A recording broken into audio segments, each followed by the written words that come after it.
talk to real estate investors every day, and no topic lately is more debated and discussed in recent years than the benefits of owning short-term versus long-term rentals. Even if you're a die-hard long-term investor like I am, let's be honest, we all secretly fantasize a little bit about how much cooler it might be to own a bunch of Tahoe lake houses than Schenectady duplexes.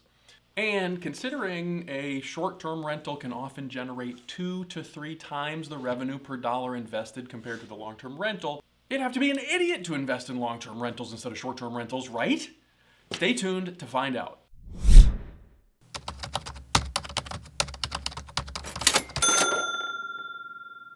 If this is your first time here, I'm Ryan Vino, real estate investor and owner of Vino Properties, a professional property management company managing hundreds of rental properties. Today we're talking about the hottest topic in real estate investing, which is short-term rentals, which for the sake of this video, we'll define as any rental of 30 days or less. Full disclosure, I'll admit, I have been accused of hating on short-term rentals for years, but not for the reasons you might think. Our company happens to be based in a market with very solid tourism, just outside of Saratoga Springs, New York. So we're getting requests constantly from clients and prospective clients asking if we'll manage their short-term rentals for them, to the point where we've even considered launching a short-term rental management division of our company. But we have never pulled the trigger on that for all the same reasons why we've never bought a short-term rental ourselves. I'm not saying you shouldn't, or that we never will, but here are the 5 reasons why I think investing in short-term rentals is overrated. Number 1, buying a short-term rental isn't as much a decision to invest in real estate as it is a decision to start a business. That doesn't mean it's bad. It's just really not accurate to compare it as an investment to other real estate sectors like industrial or multifamily, retail, that are mostly hands-off investments. Most investors, like myself, are attracted to real estate investing specifically because of how passive the activity is. But that's not remotely the case with short-term rentals, and real estate investors are notoriously terrible with placing a value on their time. Think about it. With a short-term rental, you have to think about things like inventory and supplies and constant unit turnover, seasonality, weather. That's just not a thing in long-term rentals. So given the amount of active management involved, a fairer comparison might be, is this the right business for me to start given my limited time and resources? If you already have money and time to invest in a new venture, maybe a short-term rental is the best return on your time and money. Or maybe it's a totally different business. I'm constantly hearing investors tell me how much more income their short-term rentals make compared with their long-term rentals. But when I ask them about how much time they spend on their short-term rentals, I always hear, well, yeah, I just had to find new cleaners last week, so my other ones didn't show up. Next weekend, we've got another turnover coming in. Just ordered, new sheets yesterday. Oh, so I gotta take this. It's my guest. Yes, hello? Oh, the lid's missing to the blender. Shoot, I meant to get another one. What do you mean you can't get there to clean today? I've got guests coming in 2 hours. Oh, the grill propane's out. Damn. Okay. Yep. I'll go grab one for you. Sheets didn't get cleaned. Please don't leave me a bad review. I'll be there in like 20 minutes with new ones. Managing a short-term rental is nothing like managing a long-term rental.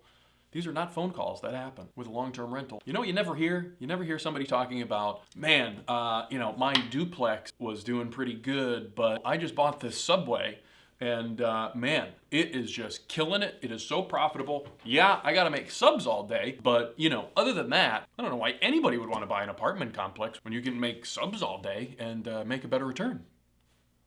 So again, this does not mean that owning a business is a bad thing. I own multiple businesses. I think it's great that people own businesses. Just don't go into buying a short-term rental or converting your long-term rental into short-term rental thinking that that's a reasonable alternative to owning an industrial warehouse. It's a totally different experience. Number 2 is scaling. I don't think I've ever met a real estate investor that didn't aspire to scale their business. And given the effects of compound returns and the tax benefits, there's clearly a path to passively scaling a long-term investing business. Everybody does it. You see it done all the time. You can use the BRRRR method. You can contract out property management.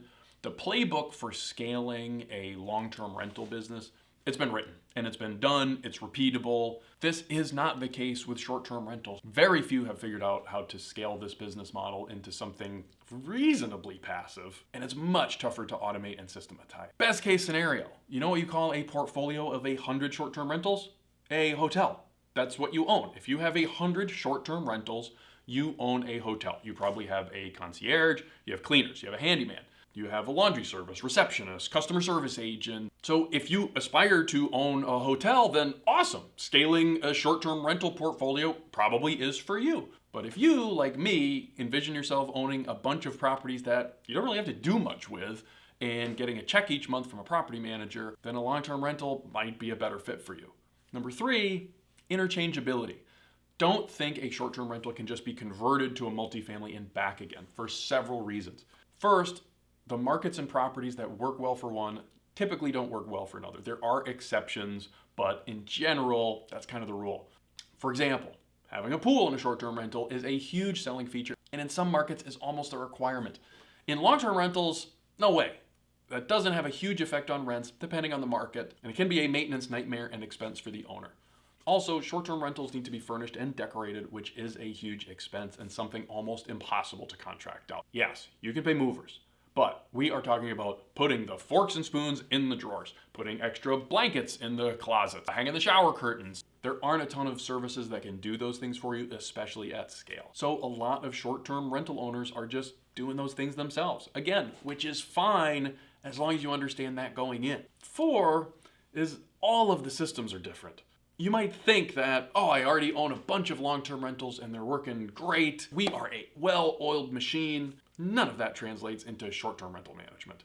Your software provider is going to be different. You probably can't even use the same cleaners because they're going to have different expectations and requirements. Emergency availability, hours of operation. Don't think that just because you have a crack team handling your multifamily properties that they can also handle your short-term rentals. Number 5 is risk. The risk profile is totally different in short-term rentals. With a multifamily, your investing risks are mostly in tenant selection, as in making sure they don't wreck the place and that they pay rent, which is a constant threat, but you have a little bit of control of that and you can manage that with a thorough screening process. And your other long-term rental risk is usually with market forces, that something out of your control causes rents to drop, which is pretty rare. Now with short-term rentals, you still have that same risk of just having a bad, not a tenant, but a guest, but with much more frequent turnover, the likelihood of you running into a bad actor is quite a bit higher, especially when your ability to screen them is pretty limited.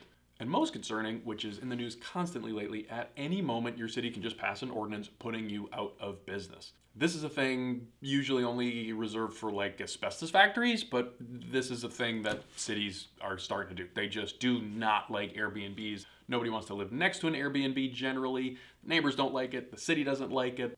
The hotel lobby doesn't like it. They're just unpopular. And as long as people need a place to live permanently, that's not going to be a thing in long-term rentals, but you're hearing about that every day in the paper with short-term rentals. So as you can probably tell, am I going to be buying a short-term rental tomorrow or getting into the management of them? Probably not. Does that mean nobody should? Not necessarily. Hey, I wouldn't want to pump out a septic for a living either, but you know what? It's a thing that needs to be done. There are plenty of people making a fortune doing it. And if that's a thing that you have an interest in and go into it with your eyes wide open, then great. That's a wonderful thing. Just don't get caught in the trap of comparing the really attractive seeming returns of short-term rentals with the very stable passive returns of long-term investing. I hope you enjoyed this video. Like and subscribe for more.